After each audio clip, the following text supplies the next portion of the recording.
L'essentiel de mon message était de montrer à nos lauréats et lauréates, et même à toute la communauté universitaire, que lorsqu'on obtient un diplôme, ce n'est pas la fin en soi. Il faut encore continuer à travailler pour que la société bénéficie de votre diplôme.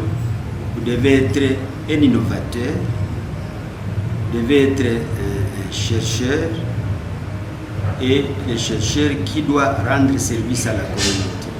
C'est pour cela que j'ai demandé à nos étudiants d'avoir un esprit entrepreneurial éclairé, puisque ce n'est pas puisqu'on est infirmier, ce n'est pas puisqu'on est nutritionniste qu'on ne peut pas réfléchir autre chose à faire dans la vie pour ne pas garder le diplôme dans les tiroirs. Le diplôme, c'est un outil qui permet à un étudiant de s'ouvrir les horizons. Donc j'appelle nos étudiants à un esprit entrepreneurial, à un esprit de recherche, un esprit de créativité pour qu'ils ne restent pas oisifs après avoir obtenu le diplôme. Comme à la fin de l'année académique, il nous est demandé de faire un bilan de ce qu'on a réalisé pendant toute l'année académique. C'est pour cela que vous avez vu que dans tous les secteurs, on a pu réaliser quelque chose au niveau de l'administration, au niveau du secrétaire académique, au niveau de la recherche, au niveau de l'administration des budgets, donc tous les secteurs. Nous avons pu montrer que grâce au paiement des frais des étudiants, nous avons pu réaliser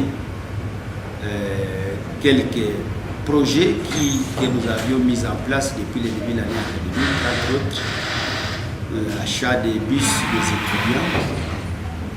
Nous avons parlé de la poursuite des travaux de notre grand. Nous avons parlé aussi sur le plan académique, que nous accompagnons les chefs de travaux et assistants qui sont en train de suivre les études à Kinshasa, d'autres ici localement, nous les accompagnons. Et du point de vue de la recherche, nous sommes en train de tout faire et pour que les numéros du CERPES, les derniers numéros sortent, l'argent est déjà sorti. Mais comme le secrétaire général de la recherche l'a dit, il a montré qu'il est derrière ces numéros pour que l'ISTEM reste visible et au niveau national et au niveau international. On ne peut pas penser que tout ce qu'on a réalisé, c'est ce qu'il faut pour l'ISTEM. Je vous ai dit que le défi qui reste, c'est de finaliser notre plan stratégique de l'ISTEM.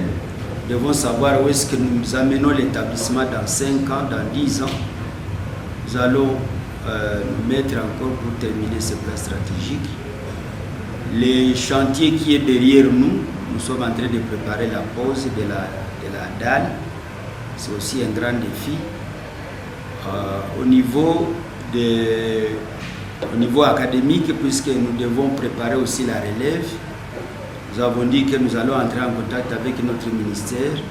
Comme notre ministre a toujours fait des lobbying pour nous, nous pensons qu'il va nous donner l'organisation des masters complémentaires pour parfaire les anciens licenciés et pourquoi pas nos assistants qui risquent d'être déphasés par rapport au système LMD. Et donc, les défis, il y en a encore.